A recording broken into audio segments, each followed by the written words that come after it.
तुम्हा सर्वांना तर माहीत आहे आपल्या चॅनलवर सध्या रानभाज्याची सिरीज सुरू आहे। आजचा एपिसोड जो आहे तो 10 नंबरचा एपिसोड आहे। नमस्कार मंडळी, मी वर्षा येवले माझ्या चॅनलवर तुमचं खूप मनापासून स्वागत करते। आज जी भाजी बनवलेली आहे ती भाजी बनवलेली आहे तांदुळक्याची भाजी। आता या तांदुळक्याच्या भाजीला बऱ्याच जागेवर चवळीची भाजी चवळीची भाजी असंही म्हटलं जातं, पण सगळीकडे जवळपास ह्याला तांदुळकाच म्हटलं जातं।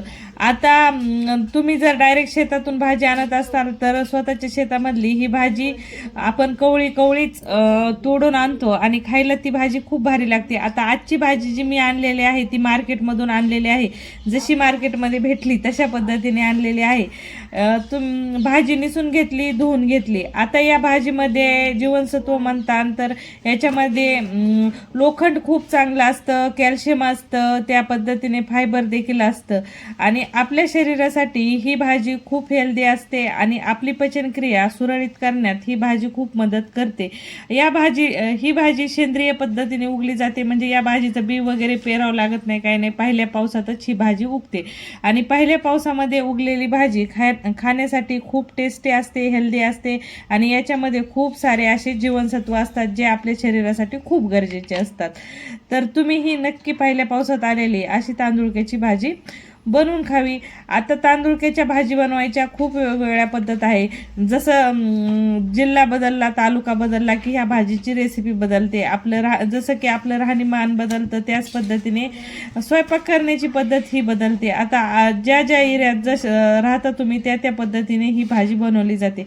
मी जी रेसिपी दाखवत आहे ती आहे मराठवाडा स्पेशल। आमच्या गावाकडे अशीच भाजी बनवली जाते। आता आमच्या गावाकडे ही थोडीफार रेसिपीमध्ये फरक असतो, घरोघरी ही थोडी वेगळ्या पद्धतीने बनवली जाते, ती आपली चॉईस आहे। आता बऱ्याच जणाला या भाजीमध्ये शेंगदाण्याचा कूट आवडतो, बऱ्याच जणाला आवडत नाही, कुणी तिखट मीठ टाकून बनवलं जातं। आता जिथं मी राहते तिथं या भाजीमध्ये कांदा लसणाची फोडणी देऊन कांदा घालून ही भाजी बनवली जाते।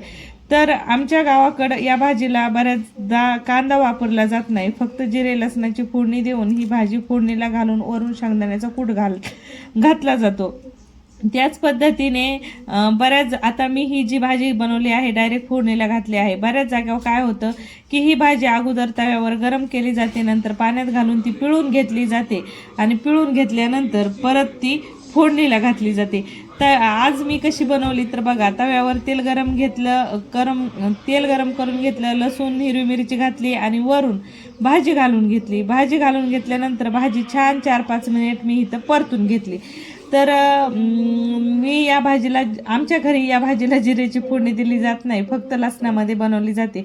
ही भाजी फक्त लसूण मिठामध्ये बनवली ना तरी खायला एक नंबर लागते। फक्त छान 4-5 मिनिट खरपूस याला तव्यावर भाजून घ्यायचं। तुम्हीही तुमच्या घरामध्ये अशी भाजी नक्की बनवून खा। ही भाजी बाजरीची भाकरी, ज्वारीच्या भाकरी संग तर एक नंबरच लागते, पण वरण भातासोबत तोंडी लावायला ही भाजी एक नंबर लागते। नक्की तुम्ही ट्राय करून पहा। एकदम सिंपल साधी रेसिपी आहे आणि पावसाळ्यामध्ये ही भाजी जर तुम्ही खाल्ली ना तर तुमची इम्युनिटी सिस्टम एकदम स्ट्रॉंग होते आणि पचनक्रिया ही तुमची सुरळीत चालते। या भाजीमध्ये खूप सारे असे औषधी गुण आहेत आणि खेडेपाड्यामध्ये तर ही भाजी खूप आवडीने खाल्ली जाते आणि आता शहरामध्ये विकायला आली तर आपल्याला भेटते, नाहीतर मग मार्केटमधल्याच भाज्या खाव्या लागतात। आता मला ही मार्केटमध्ये जशी भेटली तशी आणली, पण थोडीशी निबरच भाजी होती। तर ह्या भाजीची चव जर आणखीनच भारी हवी असेल तर कवळे पानं शेतामधून तोडून आणले ना तर भाजी खरंच खायला खूप खमंग लागते आणि अशी ही भाजी खूप खमंग लागते। रेसिपी कशी वाटली कमेंटमध्ये सांगायला विसरू नका। रेसिपी आवडली तर लाईक शेअर आवर्जून करा आणि अशा पद्धतीने भाजी तुमच्या घरी नक्की ट्राय करा। चला मंडळी, परत भेटू अशाच नवीन रेसिपी सोबत, तोपर्यंत नमस्कार।